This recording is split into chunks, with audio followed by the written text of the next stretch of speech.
It's time now to review headlines of today's newspapers before we go over to Arise senior correspondent in Ghana to bring you up to date on what's going on with the Ghanaian election. So, newspapers, we'll start with. First, all right. We'll start with the newspaper of record, as always, this day on Saturday, and we'll start on a cheery note. Naira bounces back, maintains gains after successful Eurobond issuance.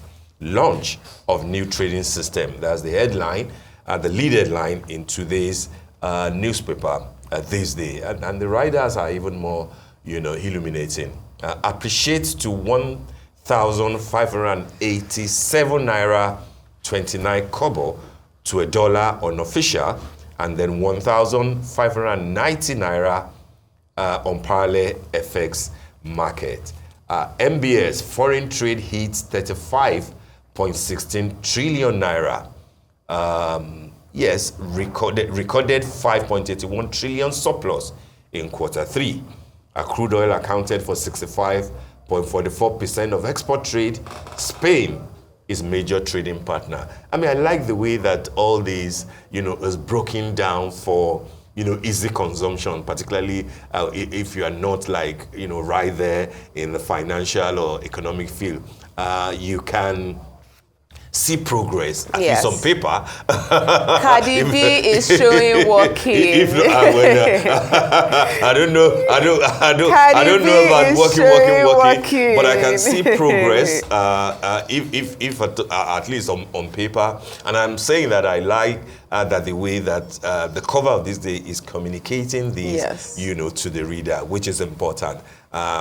Working progress ultimately will also be a question of how does it affect, you and I think that's part of what Adewumi Emerua was also trying to make, give, about his submissions about VAT and tax, reforms and all the B's in the National Assembly.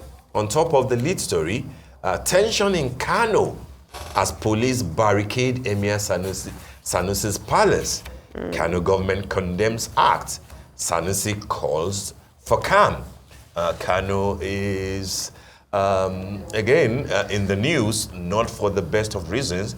And we were just discussing it off Adesua. I mean, Kano still has two emirs, isn't it? Isn't that interesting? But it looks like we have to go to Ghana. Hopefully we'll come back to the newspaper. So we will have to quickly see what is happening there. All right. Well, like we told you from the very top, it's election day in Ghana, where the Arise is already on ground, led by Chief Correspondent Tokunbo Oyetunji.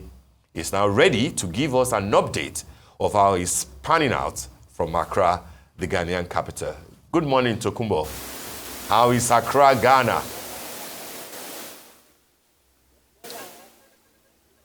Tokunbo. Akwaba, Steve. I mean, Akwaba. Accra is bright and shining this morning. I mean, it's election day, and if you just take a look at the streets are a bit deserted. I mean, that's quite understandable.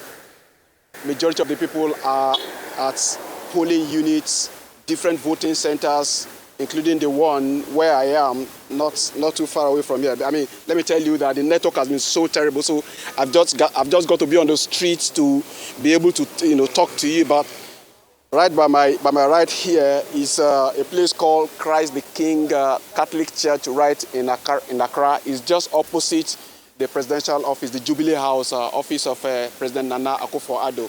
What's happening here is that it's a major polling unit, and we have about 2 voting centers there where people are actually participating in this exercise today. I've spoken with a couple of them who have been out on the queues as early as 7. Some even came earlier than 7 a.m. when voting actually started.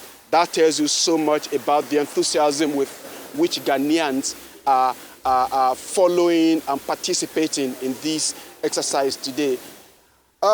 A few of them, mostly young people that were spoken with, actually are saying they want change as regards the running of the economy of Ghana, as to give them a better and secure future. That is All right, but it seems that we're having technical issues there. It seems that Ghanaian service might be... So Kumbo did mention that yes, the network, is very bad horrible. there. I hope that it has nothing to do with the fact that it is election day, jamming, and things like that. Well, because I would imagine that Ghana in 2024, December, will be up and running as far as data, networks, and stuffs are concerned. But, you know, he did warn us, and you know, we've been trying to reach him, you know, much earlier. All right, we'll return to the newspapers. I'm sure that Tokumbo Etuje will be back in subsequent programs and bulletins. So we were discussing on the second lead story, yes. The Kano Emir Sanusi's palace. I mean, 2 emirs, isn't it? Is that the arrangement that is still on there? Well, it seems so. We have Emir Sanusi, Lamsu, yeah. And you have Ado Bayero there. And I think, you know, it really just shows, like, I think the degradation of our very treasured royal institutions and history, because we have marred it now in politics. Yeah. And you're having an NNPP emir and an APC emir.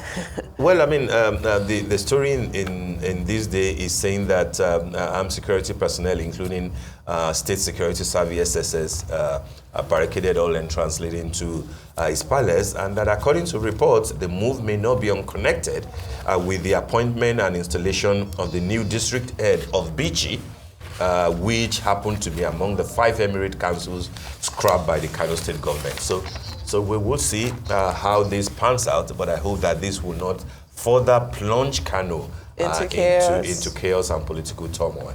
Let's see 4 more minutes, but let's see a few other stories in this day, particularly the window story. NNPC sells first shipment of fuel from Port Harcourt refinery to Dubai-based company. Report projects around 10,000 barrel per day facility to reach full capacity by Q2 of 2026. Good news on the one hand, and on the other hand, shifting the goalpost in terms of, you know, the full readiness of the capacity.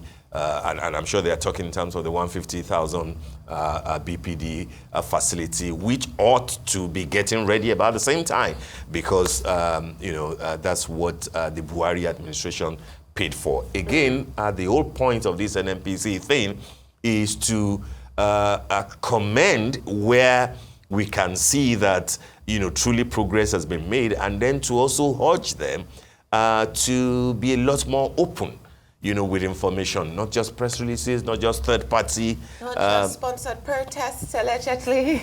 Well, I mean, we don't know who sponsored protests, but not third party advocacy alone. Third party is okay if they know what they're talking about, but, you know, be more open, be more transparent. You are not a lord of the manor unto yourself. You know, you hold Nigerians, you know, good news. But like I said, if the news is good, like this portends, we must commend them. Yes. You know, we must commend them, because every Nigerian wants the facilities to work and for revenue to accrue from them. That's the whole point of it. I want to go to The Guardian, because The Guardian is leading with a very important story here: why people with mental health challenge deserve better attention. And the story is on pages 8 to 9. And, you know, people with mental health challenges, whether it be depression or anxiety or more severe psychiatric ailments, they need better care. We need a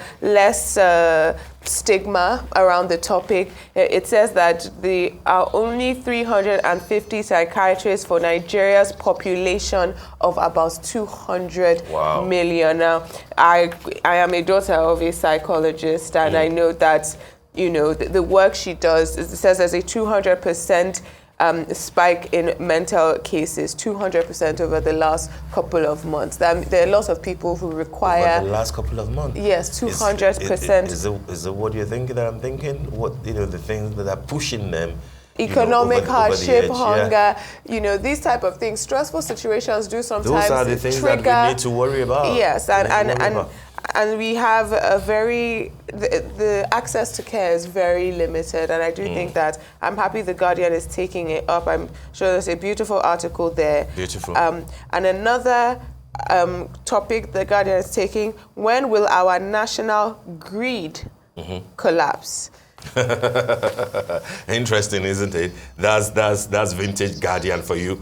One more minute. Let's quickly look at Saturday Telegraph. Galadima Gololo, that's the kicker, saying Tinubu's association with France causing disquiet in the north. Those are that's a story on pages 2 and 20 of today's Telegraph. The same sentiment that we got from Professor Yusuf last weekend on this very program. But I think that the authorities responded that the president knows what it means and that he will not do anything to jeopardize the sovereignty of Nigeria. So we should trust our presidents there. Play less on speculation and at least give some trust to our leaders. I hope that Asiwaju, of course, will not disappoint the country on this. All right. Definitely. That brings us to the end of the morning show today. Thank you for watching and do stay safe. I'm Steve Ayorinde. Well, I'm Adesu Agiwa-Osage, and from my entire team here in Lagos, Nigeria, enjoy the rest of your morning and, of course, the rest of your day.